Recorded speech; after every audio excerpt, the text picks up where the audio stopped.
¿Qué hay que saber de cirugía? Lo que hay que conocer de cirugía primero es evaluar al paciente quirúrgico. Ustedes ya saben que un paciente que va a ser sometido a una cirugía va a ser sometido a un estrés. Por consiguiente, este paciente tiene que entrar bajo las condiciones óptimas para ser operados. Si ustedes tienen un paciente chocado, un paciente con un shock hipovolémico, lógicamente que este paciente no va a tener las condiciones para ser operado. Por consiguiente, su morbilidad, incluso mortalidad, va a ser mayor. Entonces hay que tener ciertas condiciones para operar a un paciente. Entonces, siempre hablamos de lo que es la evaluación preoperatoria de un paciente quirúrgico. Muchas veces les preguntamos a los muchachos, ¿cómo está ese paciente para operarlo? Sí, está bien, nos dicen. Y de repente tiene un trastorno de los tiempos de coagulación. Entramos a operar y después presenta hemorragia digestiva alta. Y de repente tenemos un paciente que ingresa con leucopenia y luego este paciente sale con una sepsis a gran negativos. Es por eso que hay que evaluar al paciente preoperatoriamente y hay que tener ciertas consideraciones. De igual modo, ustedes van a escuchar lo que es el riesgo anestesiológico. Muchas veces le preguntamos a los muchachos, ¿y qué riesgo tiene para entrar a operar? Nos dicen, tiene riesgo 1, a veces nos dicen, no, tiene riesgo 5. Entonces, los riesgos anestesiológicos nos van a indicar el grado de mortalidad en un paciente, la frecuencia de mortalidad. Tiene más probabilidad de morir el paciente que tiene mayor riesgo anestesiológico. Por consiguiente, hay que conocer todo eso. ¿En qué condiciones va a entrar un paciente? Si ustedes tuvieran un familiar, quisieran que este paciente entrara en las condiciones más óptimas y que después de traumas quirúrgicos, este paciente salga bien. Entonces, hay que conocer eso. Entonces, dentro de lo que es la cirugía, desde la admisión del paciente quirúrgico, hay todo un proceso. Eso se denomina el proceso quirúrgico, donde nosotros vamos a valorar el estado del paciente, ¿no? Como les digo, este paciente tiene que entrar bajo condiciones óptimas para disminuir la movilidad y mortalidad. Lo primero que tienen que saber si este paciente necesita una cirugía de urgencia, una cirugía de emergencia o una cirugía electiva. La mayoría de bibliografías los dividen en pacientes quirúrgicos de urgencia y pacientes quirúrgicos electivos. Un paciente quirúrgico electivo, la morbilidad tiene que ser 0. En un paciente quirúrgico de emergencia va a depender del riesgo anestesiológico al cual es evaluado este paciente. Entonces, un paciente electivo no tiene por qué complicarse, porque es un paciente que ha sido evaluado bajo ciertas condiciones. Pero un paciente que es sometido a una cirugía de emergencia-urgencia tiene alta probabilidad de que pueda presentar alguna complicación. Entonces, hay que definir si es de urgencia o si es electivo. El paciente de urgencia necesita ser intervenido de inmediato. No interesa la condición del paciente ni la entidad que pone en peligro la vida de un paciente. Si viene un paciente con un traumatismo abdominal cerrado, donde ha habido perforación de víscera hueca, donde hace una peritonitis espontánea con tercer espacio y un choque hipovolémico más un shock séptico, es un paciente que tiene que entrar a operar de inmediato. Es decir, yo puedo concluir que un paciente que tiene una perforación intestinal, es decir, tiene un hemoperitoneo, bajo cualquier condición, este paciente tiene que entrar a sala de inmediato. Así sea la perforación espontánea, si sea una perforación por sepsis, por trauma, este paciente tiene que entrar de inmediato. Entonces yo estoy hablando de una cirugía de urgencia, ¿no? Entonces, en este caso, como les digo, un paciente con un neumoperitoneo no interesa la causa. Este paciente tiene que entrar a sala de operaciones. El paciente electivo. El paciente electivo es el paciente que es controlado por consultorio, por ejemplo, una hernia inguinal, donde el paciente se le toman los exámenes prequirúrgicos, ¿no? Entonces este paciente, el tiempo no es un factor que nos va a determinar, ¿no?, la cirugía. Aquí por lo general hacemos todos los exámenes completos. Un paciente que tiene una colecistitis crónica, por ejemplo, son pacientes que se les hace todos los exámenes prequirúrgicos, los exámenes de rutina. ¿Cuáles son los exámenes de rutina que se piden en los pacientes? Se pide un hemograma completo, los tiempos de coagulación, tiempo de sangría, el tiempo de activación de protombina, ¿no? Y el tiempo de tromboplastina. Esos son los exámenes para medir el perfil de coagulación. Otro examen que se les pide a los pacientes es el HIV, el VDRL, el RQ, ¿no? El riesgo quirúrgico. El riesgo quirúrgico tiene que ser evaluado por un cardiólogo, dependiendo del centro donde estén. Si en el lugar donde ustedes están no hay un cardiólogo, lo puede hacer un médico internista. En los pacientes pediátricos generalmente lo hace el pediatra, no el internista. Entonces son los médicos especialistas que están facultados para hacer el RQ. Si el paciente tiene alguna alteración neumológica, es decir, yo tengo un paciente que tiene una bronquitis crónica, un paciente asmático o un paciente que sufre de procesos neumónicos, yo tengo que pedir un riesgo neumológico.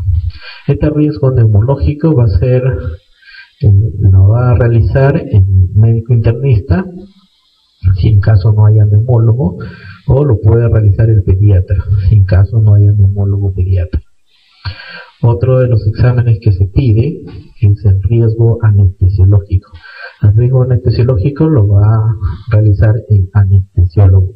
Allí sí no lo realiza otro especialista.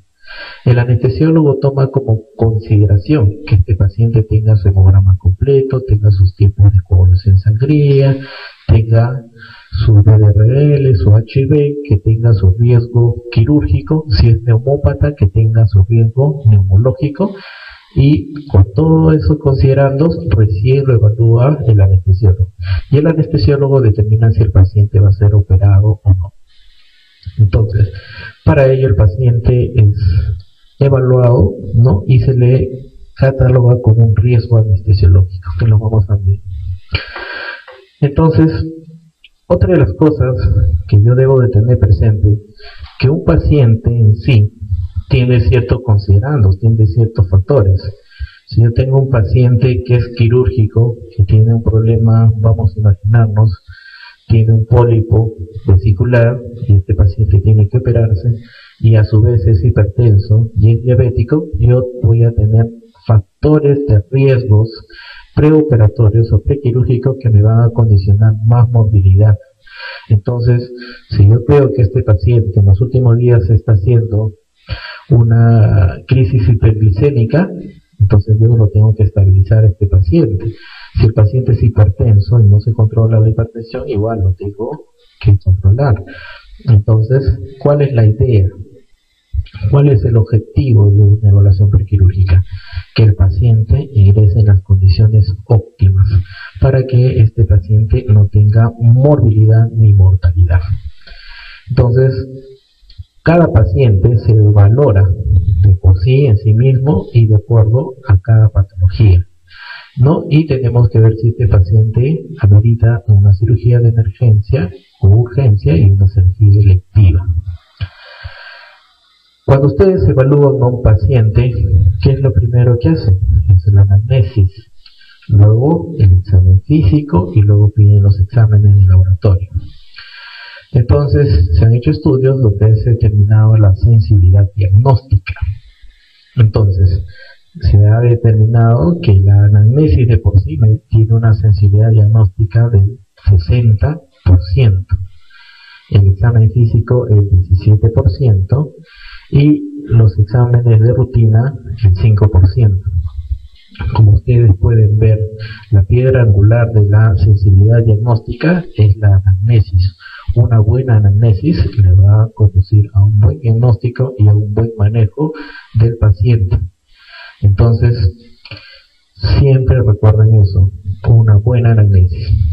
Si ustedes combinan la anamnesis con el examen físico, ahí tienen una sensibilidad entre 70, 77 y 90%. Es decir, basta la anamnesis y el examen físico para tener el diagnóstico preciso.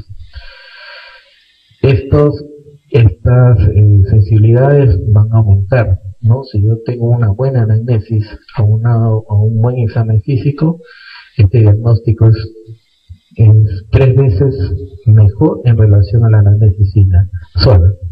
Si yo tengo la anamnesis, el examen físico y el laboratorio es 11 veces mayor. Por consiguiente, hay que hacer una buena anamnesis. La anamnesis es la piedra angular del diagnóstico, no solamente en cirugía, sino también en medicina. Y eso lo tienen que recordar siempre. Muy bien, hablemos del riesgo quirúrgico. Siempre le preguntamos a los muchachos qué es el riesgo quirúrgico o qué es el RQ, para qué nos sirve el RQ como cirujanos. Yo tengo un paciente que tiene un riesgo quirúrgico 1, o tiene un riesgo quirúrgico 2, un riesgo quirúrgico 3. ¿Para qué me interesa? O a veces solamente lo pedimos por pedir, o que tiene una valoración importante. Entonces, como les mencioné, el riesgo quirúrgico tiene que ser dado por el médico cardiólogo. Si no hay cardiólogo, el médico internista. Si en el caso de los niños, si no hay cardiólogo pediatra, el pediatra, ¿no? Entonces, el riesgo quirúrgico indica la probabilidad de morbilidad y mortalidad, es decir, la probabilidad de morbi y mortalidad. Mientras más riesgo quirúrgico tengan, mayor probabilidad de morbi y mortalidad. Entonces, si yo tengo un paciente riesgo quirúrgico 1, son los pacientes que por lo general no tienen riesgos, no tienen factores asociados, no tienen ninguna morbilidad. Pero si yo tengo un paciente que tiene un riesgo quirúrgico 2, tiene una morbilidad asociada que es controlable o está controlado. Un riesgo quirúrgico 3, una morbilidad que no está controlada o que este paciente tiene enfermedades crónicas. Y si tiene un riesgo quirúrgico 4, este paciente tiene altas probabilidades de muerte, ¿no? Entonces este riesgo quirúrgico es importantísimo, ¿no? Y hay que conocerlo. Hay un término que ustedes van a escuchar siempre, que es el término ASA, que es la clasificación o riesgo anestesiológico. Este riesgo anestesiológico toma 5 puntuaciones. A mayor puntuación, mayor mortalidad. Entonces, este riesgo anestesiológico ASA también hay que verlo siempre cuando valoramos a un paciente. Por lo general es lógico pensar que si el paciente tiene RQ alto, va a tener ASA alto. Por consiguiente, RQ elevado más ASA alto, las probabilidades de morbi y mortalidad son mayores. ¿Qué es el ASA 1? Es el paciente sano. Todos ustedes les aseguro que tienen ASA 1, si es que van a ser operados. ASA 2, el paciente tiene una enfermedad sistémica leve, una hipertensión leve, controlada. ASA 3 tiene una enfermedad sistémica no incapacitante, diabetes. ASA 4 tiene una enfermedad grave incapacitante, una angina inestable, por ejemplo. Y ASA 5, que es el paciente moribundo, es el paciente del cual poco se espera o que las probabilidades de muerte son altas. Un paciente que tiene una necrosis pancreática con una pancreatitis, ¿no? Por ejemplo, tiene ASA 5, la probabilidad de muerte es del 50%, es altísima. Entonces nosotros vemos la asociación del riesgo anestesiológico con la mortalidad. A mayor ASA, mayor mortalidad. Ustedes pueden ver que el paciente moribundo tiene un ASA que va del 10 al 50%. Es el paciente que tiene altas probabilidades de morir.